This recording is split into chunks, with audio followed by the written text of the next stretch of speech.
નમસ્કાર દર્શક મિત્રો, હું છું દેવાંગ. હકની લડાઈ.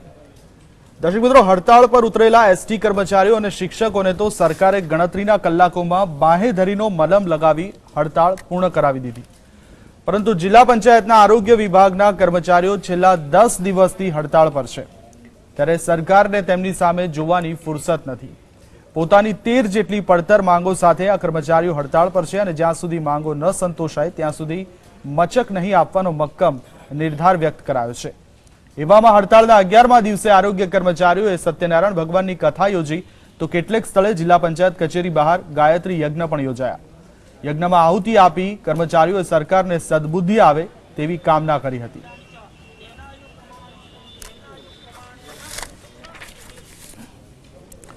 અને હકની લડાઈ આજ વિષય ઉપર આપણે ચર્ચા કરીશું. આ ચર્ચામાં ભાગ લેવા મારી સાથે સ્ટુડિયોમાં હાજર છે ગુજરાત જનતા જાગૃતિ મંચના પ્રમુખ રજનીકાંતભાઈ સોલંકી, બીજેપીમાંથી કમલેશભાઈ રાજકોર, કોંગ્રેસમાંથી ડોક્ટર ગૌરાંગભાઈ ઠક્કર, મુખ્ય કન્વીનર ગુજરાત રાજ્ય આરોગ્ય મહાસંઘમાંથી સુરેશભાઈ. આપ તમામ મહાનુભાવોનું સ્વાગત છે. સૌથી પહેલા સુરેશભાઈ, આપને સવાલ પૂછવા માંગીશ કે આજે 11મા દિવસે પણ આરોગ્ય કર્મચારીઓની હડતાળ યથાવત છે. સરકાર મચક આપવા તૈયાર નથી. મુખ્ય માંગો શું છે અને ક્યાં ક્યાં તમે રજૂઆતો કરી હતી, શું જવાબ મળ્યા છે? અમે છેલ્લા 2 મહિનાથી આ આંદોલન અંગેની શરૂઆત અમે કરી દીધી છે. એ અન્વયે અમે 21 તારીખથી 25 તારીખ સુધી કાળી પટ્ટી ધારણ કરીને સરકાર સામે આ વિરોધ નોંધાવ્યો હતો. ત્યારબાદ 6 ફેબ્રુઆરીએ અમે માસ સીએલ મૂકી આખા ગુજરાતની અંદર એક અમે મહા રક્તદાન કેમ્પ યોજ્યો હતો, જેમાં 5189 જેટલી બોટલો અમે રક્ત એકત્ર કર્યું હતું. ત્યારબાદ અમે 15મી તારીખથી અચોક્કસ મુદતની હડતાલ પર છીએ અને આજે અમારો 11મો દિવસ ચાલે છે.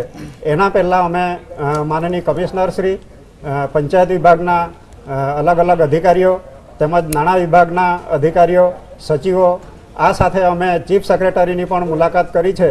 આજે અમે પંચાયત વિભાગમાં અગ્ર સચિવને સાથે પણ અત્યારે અમારી એક ચર્ચા ચાલુ છે. તેમ છતાં આજ દિન સુધી અમારી સાથે કોઈ પણ સત્તાવાર બેઠક કરવામાં આવી નથી. અમારા 1 થી 13 જેટલા પ્રશ્નો જે છે એમાં ખાસ કરીને આરોગ્ય કર્મચારીઓ જેઓ ઘરે ઘરે ફરીને અમારે ગામડાઓની અંદર પછાત વિસ્તારો છે એવા તમામ જે જન્મથી 5 વર્ષ સુધીના બાળકો છે, સગર્ભા માતાઓ છે, એ સિવાય અમારે જે રોગચાળાની કામગીરી રોકવાની છે એ રોગચાળાની કામગીરી, એ સાથે પ્રાથમિક આરોગ્ય કેન્દ્રો ઉપર અમારા લેબોરેટરી ટેકનિશિયન, ફાર્માસિસ્ટ, એ ડૉક્ટર જે પ્રિસ્ક્રાઇબ કરે એના સિવાયની બાકીની તમામ કામગીરીઓ જે અમે કરી રહ્યા છે એ તમામ કામગીરી અમે વિરોધ દર્શાવી રહ્યા છે. એટલા માટે અમને કે આ આંદોલન કરવાનો શોખ નથી, પરંતુ અમે છેલ્લા 5 વર્ષથી રજૂઆત કરીએ છીએ, તેમ છતાં અમોને સાંભળવામાં આવતા નથી. આ જે સરકાર જે અમારા કર્મચારીઓ વિરોધી નીતિ છે એ નીતિ સામે અમને સખત વાંધો છે. ચલો, નીતિ સામે સખત વાંધો છે અને હવે તમે હડતાળનું શસ્ત્ર ઉગામ્યું છે. 11મો દિવસ છે પરંતુ સરકાર હજુ આપને મચક નથી આપતી. રજનીકાંતભાઈ, આપની પાસે આવીશ. આ હડતાળને કારણે ગુજરાતના 4 કરોડ જેટલા જે ગામડાઓમાં વસતા લોકો છે તેમને સીધી અસર પહોંચવાની છે. તો હડતાળનો અંત કેવો આવશે અને ક્યારે આવશે તે જોવાનું રહેશે, પરંતુ હડતાળથી લઈને હાલ તો આરોગ્યલક્ષી સેવાને ભારે અસર પહોંચી રહી છે. શું પ્રયત્નો કરવામાં આવે આપના તરફથી? નહીં, બિલકુલ સાચી વાત છે કે જ્યારે કર્મચારી પોતાની માંગણી લઈને રસ્તા ઉપર ઉતર્યા છે અને કર્મચારી પોતે દર્દીઓ સાથે, ગરીબ દર્દીઓ સાથે વર્ષોથી જોડાયેલા છે, એટલે એ લોકો કોઈ પણ હિસાબે દર્દીઓનું અહિત ના કરે, પરંતુ ના છૂટકે એમણે આ હડતાલનો રસ્તો અપનાવવો પડ્યો છે એ હું પણ જાણું છું. કારણ કે 5 વર્ષથી આ કર્મચારીઓ પોતાની માંગણીઓ લઈને ગ્રેડ પે છે, પછી ફાર્માસિસ્ટનું જે નામ અત્યારે કમ્પાઉન્ડર શબ્દ વાપરવામાં આવે છે જુનિયર ફાર્માસિસ્ટની જગ્યાએ, એવી જેવી માંગણીઓ લઈને લાંબા સમયથી લડત આપી ચૂક્યા છે. હું પોતે પણ 3 વર્ષ પહેલા કમ્પાઉન્ડર શબ્દ નાબૂદ કરવા માટે મારી ડિગ્રી પરત આપી દીધી છે ફાર્માસિસ્ટની. તેમ છતાં પણ સરકારે કોઈ મચક નથી આપી, એટલે ના છૂટકે આરોગ્ય વિભાગના કર્મચારીઓએ આ માર્ગ અપનાવ્યો છે. સરકારનું કહેવું શું છે? કારણ કે તમે કહો છો કે 2 વર્ષથી તમે આ માંગણી કરી રહ્યા છો, અનેક વખત રજૂઆત કરી હશે, પરંતુ જવાબ શું મળ્યા છે? કર્મચારીઓની માંગણી સીધી રીતે સરકાર માનવા તૈયાર હોતી નથી. શિક્ષકો કે ફિક્સ પગારદાર, કોન્ટ્રાક્ટ આઉટસોર્સિંગ બધા કર્મચારીઓ માંગણી કરી રહ્યા છે, પણ નીતિનભાઈનું એવું કહેવું છે કે ભાઈ સરકાર એટલી બધી નથી કે દરેકને જે માંગો એ આપી દે. એટલે નીતિનભાઈનું આ નિવેદન ક્યાંક ને ક્યાંક એવું છે કે ભાઈ કર્મચારીઓ જે માગી રહ્યા છે, બરાબર, જ્યાં સુધી એમનું આંદોલન ઉગ્ર ના બને, ઉગ્ર રીતે માંગણીઓ ના કરે, વિધાનસભા ઘેરવાના કોલ ના આપે, ગાંધીનગર જઈને ધરણા ઉપર ના બેસે, ત્યાં સુધી એમની માંગણીઓ પર કાન ધરતા નથી.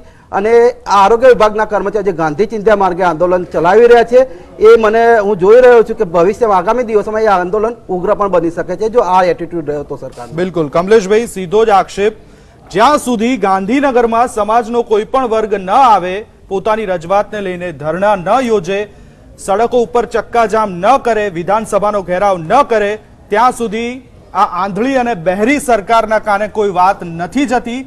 જ્યારે લોકો ઉગ્ર મૂડમાં આવે, ઉગ્ર આંદોલનો કરે, ત્યારે જ સરકાર કેમ તેમનો અવાજ સાંભળે છે? આજે 11 દિવસ થઈ ગયા, ગુજરાતના 4 કરોડ લોકોને આની સીધી અસર પહોંચે છે, છતાં પણ આરોગ્યલક્ષી આ કર્મચારીઓનો અવાજ સરકાર સુધી કેમ નથી પહોંચતો? બહુ સરસ વાત કરી તમે.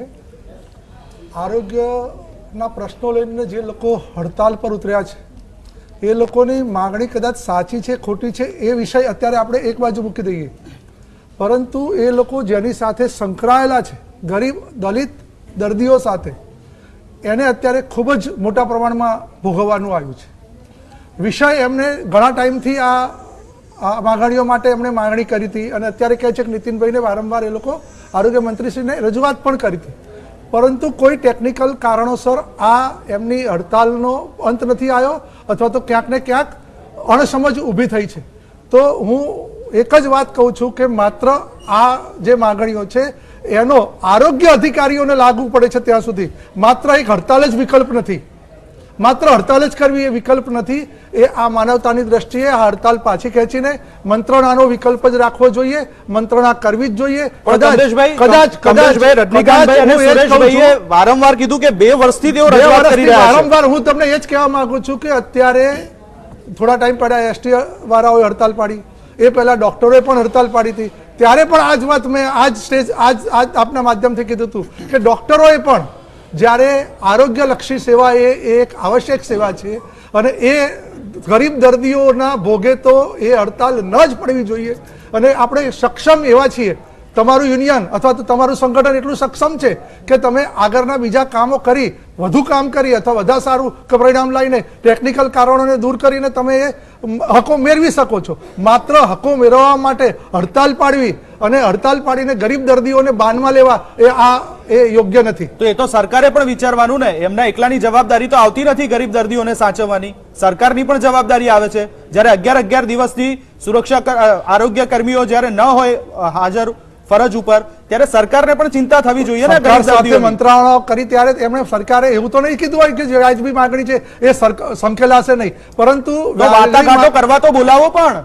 એ તો ગયેલા જ છે ને, કેટલી વાર વાટાઘાટો કયા કયા ટેકનિકલો કારણસર નથી થતા. અને આ અધિકારીઓને તો સ્પષ્ટ વસ્તુ છે કે નાનો પણ અન્યાય થાય તો તરત કોર્ટમાં જતા હોય. ડોક્ટરનું ઉદાહરણ આપ્યું છે, મેડિકલ ઓફિસર કે ડોક્ટર જયારે હડતાલની વાત કરે છે તો રાત્રે એમની સાથે મંત્રણાઓ કરવામાં આવે છે. જ્યારે આ કર્મચારીઓ 11 દિવસ સુધી હડતાલ પર છે તો એમને કોઈ પણ ભોગે બોલાવવામાં આવતો નથી. મુખ્યમંત્રી પાસે મંત્રણાઓ કરવા માટે સમય માંગ્યો છે ત્યારે મુખ્યમંત્રી કચેરીમાંથી એવો જવાબ આપે છે કે અત્યારે અનુકૂળતા નથી એમ કહીને મંત્રણા માટે ઇનકાર કરી દેવામાં આવે છે.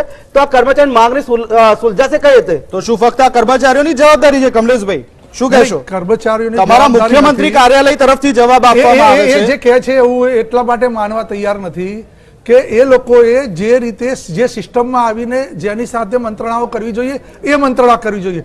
આરોગ્ય મંત્રી સાથે તમે કરો, એના સિવાય એમના કમિશનરો સાથે કરો. અને કઈ મંત્રણાઓને ક્યાં ટેકનિકલ મુદ્દાઓ નડે છે, જેમ કે પડતર માંગણીઓ કેટલા વર્ષોથી છે, ઘણી માંગણીઓ એવી હશે કે એ અમુક કોર્ટ મેટર પણ થયેલી હશે, અમુક માંગણીઓ એવી હશે કે ટેકનિકલ કારણોસર પૂર્ણ નહીં થઈ શકતી હોય, તો દરેક માંગણીઓ એક સાથે મૂકો.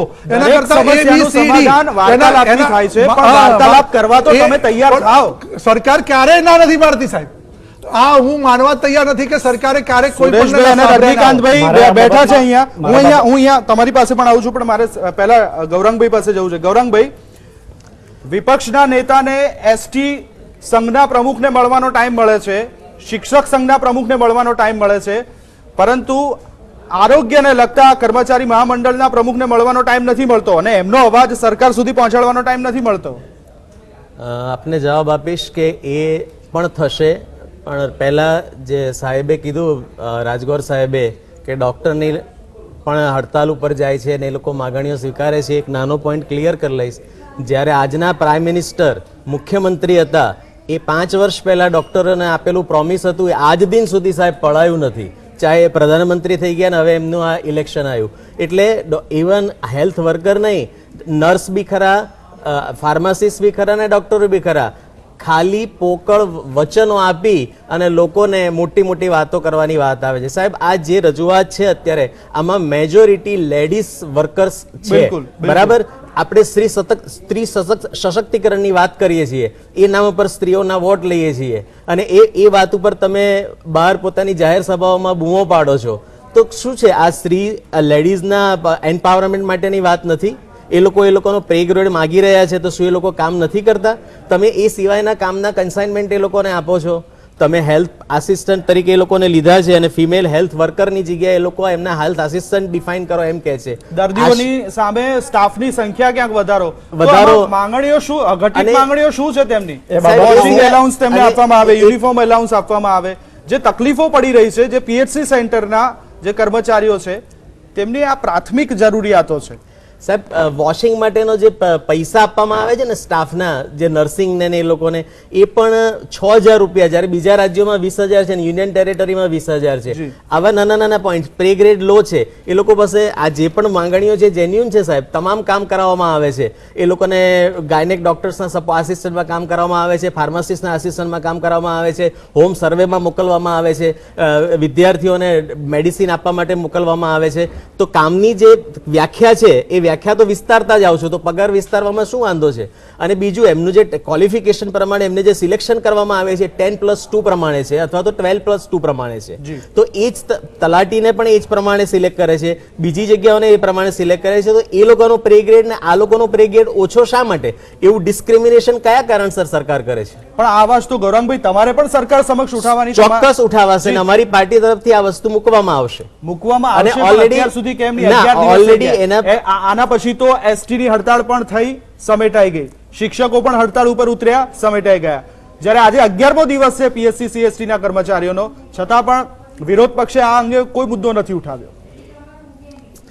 તમને પૂછું છું સાહેબ, મુદ્દો ઉઠાવેલો છે અને આપ જે કહો છો એ વધારે પર જે આપ જે ફોર્મમાં માંગો છો એ ફોર્મમાં પણ આપ જોઈ શકશો ટૂંક સમયમાં. ચલો આશા રાખીએ કે આ અવાજ તમે પહોંચાડી શકશો. શું કહેશો સુરેશભાઈ, તમે જે કંઈક કહેવા માંગતા હતા આ હડતાળને લઈને? જેમ કમલેશભાઈએ કીધું કે તે તૈયાર છે, તમારા તરફથી પણ રજૂઆતો કરવામાં આવી છે, તો પછી અટકે છે ક્યાં?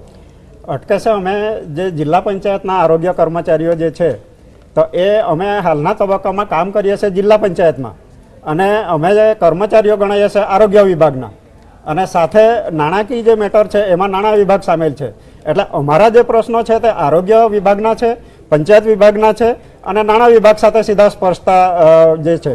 એમાં પંચાયત સેવાના આરોગ્ય કર્મચારીઓ જે છે, જી. અમારા દાખલા તરીકે ટેકનિકલ કર્મચારી ગણવાનો જે પ્રશ્ન છે, જી. તો એ ટેકનિકલ કર્મચારી ગણવા માટે 12/9/2001 ના રોજ 3 અધિક નિયામકોની જે કમિટી બની અને એ કમિટીએ ઠરાવ કરી દીધો કે આ લોકો ટેકનિકલ કર્મચારી જ છે અને ટેકનિકલ કર્મચારી તરીકે એમનો પગાર ધોરણ મળવું જોઈએ. જી. આજે 2001માં ઠરાવ થયો છે અને આજ દિન સુધી અમલ નથી થયો. એની સાથે જિલ્લા પંચાયતોની હું વાત કરું તો આજે આખા ગુજરાતની અંદર 33 જિલ્લા પંચાયતો છે. એ 33માં આપણે જ્યારે 29 જિલ્લા પંચાયત હતી, 29 પછી બાકીની જે 5 જિલ્લા પંચાયતો જે બની છે એ 5 જિલ્લા પંચાયતોમાં આરોગ્ય વિભાગમાં જે આરોગ્ય શાખાઓમાં જે મહેકમ મંજૂર થવું જોઈએ આજની તારીખમાં એક પણ મહેકમ નથી. જ્યારે આખી જિલ્લા પંચાયત ઊભી કરી દેવામાં આવે છે અને નીચેના અમારા ગ્રાસરૂટ કક્ષાએ કર્મચારીઓ કામ કરે છે, પણ આજે અમને પગાર ચૂકવવા માટે તાલુકા આરોગ્ય કચેરીઓમાં કોઈ સ્ટાફ નથી અથવા તો પછી આરોગ્ય શાખાના જે અમે મોનિટરિંગ અને જે રિપોર્ટિંગ કરીએ છીએ એ રિપોર્ટિંગ ઉપલી કક્ષાએ લેવા વાળું કોઈ જ ત્યાં કર્મચારી નથી. આ સાથે અમારું બીજી જે એક વાત છે કે જે આરોગ્ય કર્મચારીઓ ઘરે ઘરે ફરે છે, દાખલા તરીકે પેરી અર્બન વિસ્તાર છે એમાં અમારી એક સગર્ભા માતાને સેવા આપવા માટે અમારી આખા ગુજરાતની અંદર 15,000 કરતાં વધારે અમારી મહિલા આરોગ્ય કાર્યકરો છે. તો એમને ઘરે ઘરે ફરવા માટેનું એક ફેરણી ભથ્થું આપવામાં આવતું હતું 2000ની સાલમાં. એ સરકારે સીધો કાપ મૂકીને એમને એમાં શરત લગાવી દીધી. એટલે અમારી 99% બહેનો છે તે આ ભથ્થાથી વંચિત થઈ ગઈ, ભાઈઓ પણ વંચિત થઈ ગયા. એક બાજુ સરકાર એમ કહી શકે કે અમારી ગુજરાતની ગતિશીલ સરકાર છે, અમારી પ્રગતિશીલ સરકાર છે, હવે આખું દેશની અંદર એમ કે આ એક ગુજરાત મોડેલ થઈ ગયું છે. તો આ બાજુ કર્મચારીઓના હક અને હિતના જે બધા જે લાભો છે એ સરકાર અમને પરત ખેંચવા માંડી છે. આ સાથે આ અમારે જે સરકાર કઈ રીતે એમને સુચારુ જે સેવાઓ છે એ ગ્રામ્ય કક્ષાએ પહોંચાડી શકે, આ 1 થી 13 પ્રશ્નોમાંથી અમારા લગભગ 7-8 પ્રશ્નો તો એ સમાવેશ થાય છે. બિલકુલ કે સરકારે કમલેશભાઈ, અમારી સારી આરોગ્ય સેવા કમલેશભાઈ શું પહોંચાડી કહેશો? શકે. સીધો એના માટે અમારું આ જ માળખું ઊભું સવાલ કરવું જોઈએ. તમને પૂછી રહ્યા છે સુરેશભાઈ, શું જવાબ આપશો? એ સુરેશભાઈની વાત એકદમ વ્યાજબી છે, એને કદાચ ઇનડાયરેક્ટ હું પણ સમર્થન આપું છું. વાત ત્યાં માગણી વ્યાજબી છે કે નહીં એનો વિષય નથી. વિષય ક્યાં છે કે એમણે જે મંત્રણાઓ કરી એમાં જે 13, 14, 15 જે બી માગણીઓ કરી હોય એનું ABCD એવું ડિવિઝન હોવું જોઈએ. કઈ માગણીઓ તાત્કાલિક ધોરણે પૂર્ણ થશે, કઈ નહીં થાય, કયા ટેકનિકલો કારણો નડશે, અને વહીવટી તંત્ર એટલે એડમિનિસ્ટ્રેશન લેવલના બધા પ્રશ્નો છે. હવે એડમિનિસ્ટ્રેશનના લેવલના પ્રશ્નો હોય એના જીઆરઓ જે બધા હોય એ રદ કરવાના, નવા જીઆરઓ બહાર પડવાના, આ બધા ટેકનિકલ કારણો. ધારો કે હું ટેકનિકલનો નિષ્ણાત માણસ નથી, પરંતુ જો સહાનુભૂતિપૂર્વક હું એમને કહું છું કે આવનારા દિવસોની અંદર તમે હડતાલનો અંત લાવી દો અને હું તમારી સાથે આવવા તૈયાર છું, આરોગ્ય મંત્રી શ્રી અને સરકાર શ્રી સાથે. અને હું તો એટલે સુધી કહું છું કે આપણા મુખ્યપ્રધાન પણ મંત્રણાઓ માટે તૈયાર જ હોય છે. કેમ તમે આ રીતે ખોટી માંગણી લઈને તમે રસ્તા વચ્ચે ઉતરી જાઓ છો? એ ખરેખર અયોગ્ય છે. ચલો, એટલે અને તમે માનો છો કે આ ખોટી માંગણીઓ છે. આના કારણે જે ગરીબ દર્દીઓને નુકસાન થાય છે ને એ ક્યારેય ભરપાઈ જી નહીં થાય. ગૌરાંગ, હું એમની જી સાથે ગૌરાંગ. સહમત સાહેબ, નથી. આ મારે- બાબતે રાજ્યની જે અમારી સેવાઓ જે છે આજે ખૂબ સરસ ગામડાની અંદર અમે કરી રહ્યા છે. બિલકુલ. સાથે અમને લેખિત બાહેદારી આ લોકોએ જે આપવા માટે અત્યારે આનાકાની કરે છે. અમારા 3 વિભાગના સાથે અમારી ડિસ્કસ થાય છે, પંચાયત, આરોગ્ય અને નાણાં. તે ત્રણે વિભાગના જવાબદાર અધિકારીઓ અમારી સામે કેમ નથી આવતા કે આ અમે ઠરાવ જે છે દાખલા તરીકે અમારા 1 થી 13 માંગણીઓ છે, એમાં વાજબી માંગણીઓ અહીં છે. મંચ ઉપર એની બેસીને લેખિતમાં બોલવું અને બાહેદારી અમને જે જવાબદાર ત્યાં જઈને જેને પ્રેક્ટિકલ શું નાણાકીય વસ્તુ છે મેટર બંનેમાં અલગ છે. નાણાકીય મેટરના બિલકુલ. જે હું અમારા ગૌરંગભાઈને છે. પૂછવા, જી ગૌરંગભાઈ શું પ્રતિક્રિયા છે? સાહેબ કહે છે કે સરકારને જીઆર લાવવા પડે તો 2 વર્ષથી રજૂઆત કરે છે. 2 વર્ષ શું કર્યું? જો તમે રાતોરાત નોટબંધી લાવી શકતા હો, જો તમે રાતોરાત અમુક લોકો પર કરેલા કેસ પાછા ખેંચી શકતા હો, તો એક જેન્યુન માંગણી જે ગામ લેવલે સેવા કરે છે, જે ગરીબ વર્ગોની, જે આપ કહો છો દલિતો તકલીફનામાં ના આવે, તો એના સેવા કરતા લોકોને આપ આટલું ના કરી શકો સાહેબ? 2 વર્ષથી સતત રજૂઆત છે. જીઆર લાવવા પડે તો સરકાર કરે છે શું? આ એક્સક્યુઝ નથી સાહેબ. લાવવા પડે તો લાવવા પડે. શું કહેશો કમલેશભાઈ? કારણ કે અને લાવવા એટલા માટે પડે કારણ કે 4 મારા કહેવાનો કરોડ લોકો મતલબ સીધા તમે જોડાયેલા છે. સમજો. મારા કહેવાની વાત પ્રમાણે એમ છે કે જે વસ્તુ કરવી પડતી હોય એ કરાશે, પરંતુ એનો માત્ર વિકલ્પ હડતાલ જ છે. તમે એ પ્રશ્નનો જવાબ આપો ગૌરાંગભાઈ. તો શું હડતાલ- હડતાલ પર છે? સાહેબ, એટલે એ બધા સાહેબ સીધા જ એ લોકો હડતાલ પર સીધા ગયા હતા? મારા સવાલનો જવાબ આપો. એસટી કર્મચારીઓની હડતાલ કેમ રજૂઆત કરી સમેટાઈ રહ્યા ગઈ? છે. બીજા લોકોની હડતાલ કેમ સમેટાઈ ગઈ? તમારે જોવાનું 13 છે. દિવસ સુધી આ લોકો હડતાલ પર ઉતર્યા છે, કેમ નથી કમલેશભાઈ, સમાતી? તમને કંઈક તો- પાંચ-પાંચમાંથી રજૂઆતો કરે છે. કંઈક તો બેરી problem- સરકાર ના સાંભળે તો ભગતસિંહ કહી ગયા છે કે સરકારના કે બેરી સરકારના સાહેબ, કામના એ પર લોકો- બંધ કરવા હું પડે. રાજગોર સાહેબ આપને પૂછું છું કે આ કર્મચારીઓ હડતાલ પર સીધા ગયા છે, હા કે ના? એ લોકોએ રજૂઆત કરી છે, હા કે ના? જવાબ એ તો આપો સાહેબ. આખો વિષય લઈને ફરીથી આપણે એના રજૂઆત કરવા માટે સાહેબ, હું તૈયાર છું. ફરીથી શા માટે? આજે 4 કરોડ પબ્લિક હેરાન થાય સાહેબ. તમે વિચાર કરો, અત્યારે સ્વાઇન ફ્લૂ, એક આખું તો 2 એ વર્ષ હડતાલના કર્મચારીઓએ બી પણ વિચારો કર્યો. સાહેબ, અત્યારે સ્વાઇન ફ્લૂ જેવો સાહેબ, અચ્છા, એટલે એ ખાલી એકદમ હડતાલના સરકારી કર્મચારીઓ નહીં વિચારવાનું. સરકારની કોઈ જવાબદારી નથી. સરકાર વિચારતી કેવી વાત હોય છે. કરો છો? કેમ સરકારે એસટી કર્મચારીઓની હડતાલ કમલેશભાઈને હું જવાબ આપવા માંગીશ. એસટી કર્મચારીઓએ જ્યારે સરકાર ઉપર દબાણ આવ્યું, આ ચૂંટણી જ્યારે આવી આખા છે, ગુજરાતને ત્યારે બાનમાં લીધું ત્યારે સરકારની આગળ મંડળો, રહે છે. જે આરોગ્યલક્ષી કર્મચારીઓ જ્યારે ગુજરાતમાં બાનમાં લે છે ત્યારે સરકારની આગળ ઘર છે. બાદ ભીડાવે છે. સાહેબ, ભલે બાદ ભીડાવે. સાહેબ, વ્યાજબી આરોગ્ય- માગણી હોય તો અમને વાંધો નથી. કમલેશભાઈ, પરંતુ એની કમલેશભાઈ. મંત્રણા એ ઉપાય હોય છે. આખા ગુજરાતની અંદર ઉપાય હોય છે. આખા ગુજરાતની અંદર વાતો અત્યારે કરો ને. સ્વાઇન ફ્લૂની જે સ્થિતિ છે તે જોતા સરકારે પણ ચિંતિત થવાની જરૂર છે. સાહેબ, સવાલ એ છે કે આટલી ઇન્ફેક્ચ્યુઅસ ડિઝીઝ સ્પ્રેડ કેમ થાય છે? બેઝિક મેઝરમેન્ટ્સ કેમ સરકાર નથી લેતી? સાહેબ એમને હું જવાબ આપીશ. કમલેશભાઈને હું જવાબ આપીશ સાહેબ. જી, મેડિકલ જી, ટર્મિનોલોજી જી, વાત એક મિનિટ, કરવાની હોય એક તો હું તમારી સાથે વાત જી, કરી શકું રજનીકાંતભાઈ. છું કે મેડિકલ ટર્મિનોલોજી અંદર આ સ્પ્રેડ થવાના કારણો શું છે? કમલેશભાઈ આવું માત્ર છું રજનીકાંતભાઈનો સવાલ. ડ્રગ એન્ડ કોસ્મેટિક એક્ટ 1940 પ્રમાણે ફાર્માસિસ્ટની ગેરહાજરીમાં દવાનું વેચાણ થવું ના જોઈએ. દવા જ્યાં હોય ત્યાં ફાર્માસિસ્ટ હોવો જોઈએ. કેરાલા હાઈકોર્ટે પણ આ બાબતે ચુકાદો આપેલો છે. ત્યારે કેટલી પીએચસી એવી છે કે જ્યાં ફાર્માસિસ્ટ હાજર નથી, નિમણૂક કરવામાં આવી નથી, તો એ વખતે ગરીબ દર્દીઓના સ્વાસ્થ્ય સાથે ચેડા નથી થતા. અને અત્યારની વાત કરીએ તો જ્યારે કર્મચારીઓ હડતાલ ઉપર છે ત્યારે પીએચસી પર દવા કોણ આપી રહ્યું છે? પટ્ટાવાળા, ચોકીદાર લોકો દવા આપી રહ્યા છે. તો આ બાબતે કોની જવાબદારી છે? સરકારની જવાબદારી ત્યારે બને છે આ તમને બાબતે. ચિંતા નથી થતી લોકોની? અને સાહેબ, કમલેશભાઈ એક બાજુ અનએમ્પ્લોયમેન્ટ મોટો ઇસ્યુ છે, બેરોજગાર ફાર્માસિસ્ટ બી ઘણા છે અને જગ્યાઓ ખાલી છે તો ભરવામાં શું તકલીફ છે સાહેબ?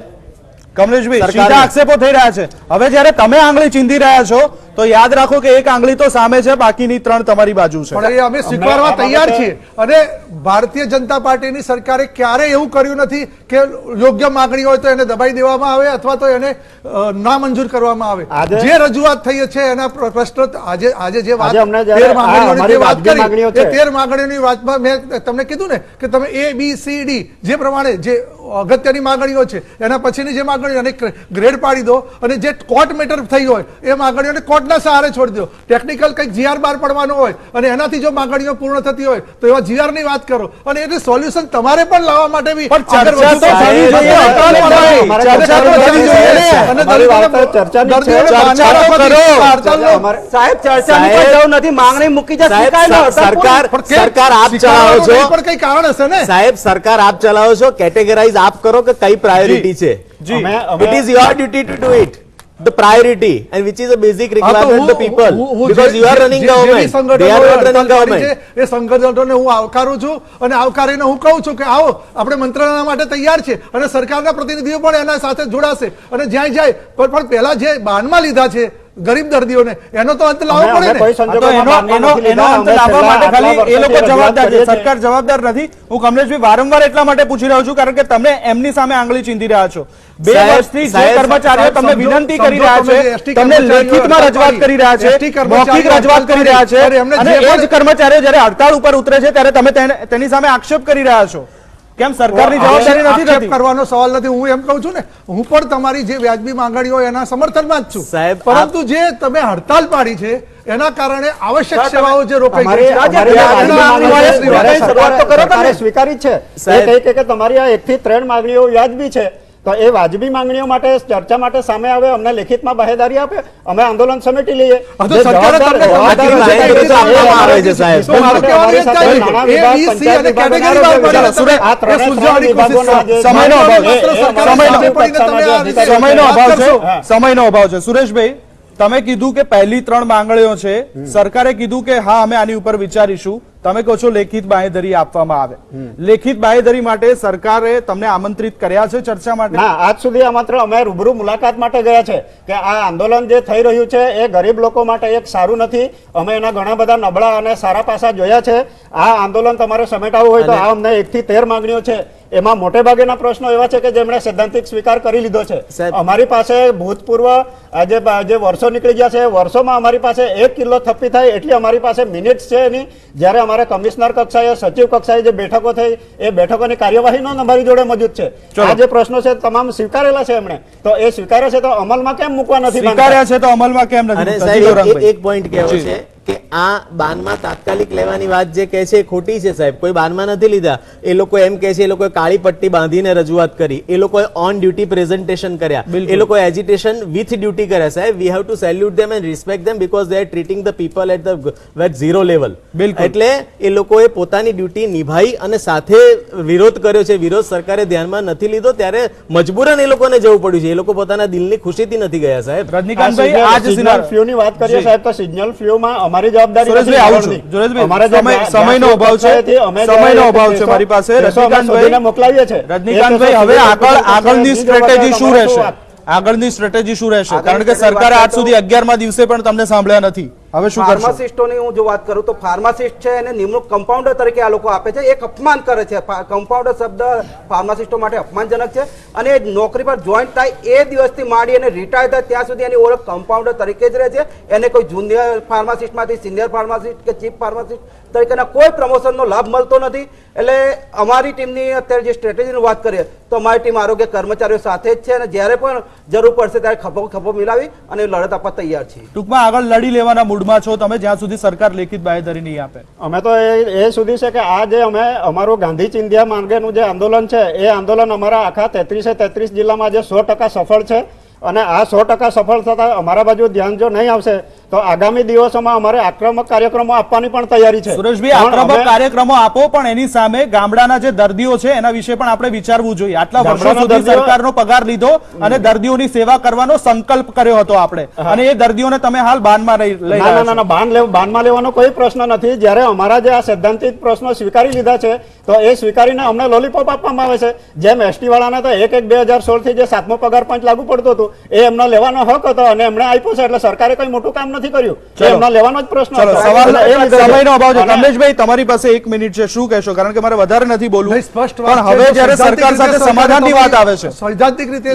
જેટલી પણ માંગણીઓ હોય એમાં સરકારે જે સ્વીકારી લીધી હોય એના માટે તમે પોઝિટિવ થઈને સરકારની સામે મંત્રણા કરો. હા, તો અમે હું પણ લેખિત આપણી સાથે બાંહેધરી કેમ છું. નથી આપતા? અને લેખિત આવનારા બાંહેધરી આપો, દિવસોની અમે અંદર આવતીકાલથી સમેટી લઈએ. હા, તો સમેટી જ લો. હા, લઈ લો, આજે પણ અમને આજે જ તમે જાહેરાત કરો, અત્યારે જ સત્તાવાર બેઠક થાય. ભલે સત્તાવાર બેઠક તૈયાર કરવા માટે GST કેમ ને રાજી મળે નથી? તો મને ખૂબ જ આનંદ થશે આવી ડિબેટ દ્વારા. તમે અને લેખિત બાંહેધરી આપી દો, તમે સાહેબ, લેખિત લેખિત બાંહેધરી બાંહેધરી આપ જવાબદારી લઈ લો અત્યારે. ભારતીય જનતા પાર્ટી- બિલકુલ. અરે ભાઈ, સરકાર અમે લેખિત ચલો, સમયનો અભાવ છે. કમલેશભાઈ, સરકારના પ્રવક્તા તરીકે તમે જવાબદારી લો છો આમનો અવાજ હું પહોંચાડવા. સરકારના પ્રવક્તા તરીકે તમારી સ્પષ્ટ જવાબદારી લઉં છું કે આવો લેખિત મંત્રણા બાંહેધરી કરીએ. આપી દો. લેખિત હા, બાંહેધરી મંત્રણા આપી દો. કરી નહીં. અમને ત્રણેય હકની લડાઈ આજ વિષય પર આપણે ચર્ચા ચાલતી હતી. છેલ્લા 10 દિવસથી વાત બાકી હશે તો કમલેશભાઈ, મારી પાસે સમયનો અભાવ છે. છેલ્લા 10 દિવસથી જે પીએચસી સીએસસી સેન્ટરના આરોગ્યલક્ષી કર્મચારીઓની હડતાળ ચાલતી હતી, આજે પણ તે હડતાળ યથાવત છે, પરંતુ સરકાર તેમની વાતો સાંભળવા તૈયાર નથી, અથવા તો સરકારે આજ સુધી સંઘના પ્રમુખોને વાર્તાલાપ માટે પણ નથી બોલાવ્યા, જેના કારણે 4 કરોડ જેટલા લોકો, ગામડાના લોકો આનાથી પ્રભાવિત થયા છે. ગામડાના દર્દીઓ પણ પ્રભાવિત થયા છે. આશા રાખીએ કે હડતાળનો સુખદ અંત આવે અને વહેલામાં વહેલી તકે અંત આવે. વહેલા ચર્ચામાં ભાગ લેવા માટે થઈને રતિકાંતભાઈ, કમલેશભાઈ, ગૌરાંગભાઈ અને સુરેશભાઈ, આપ તમામનો આભાર. દર્શક મિત્રો, ચર્ચામાં અત્યારે બસ આટલું જ. વધુ સમાચાર અને અપડેટ માટે આપ જોતા રહો GS TV. નમસ્કાર.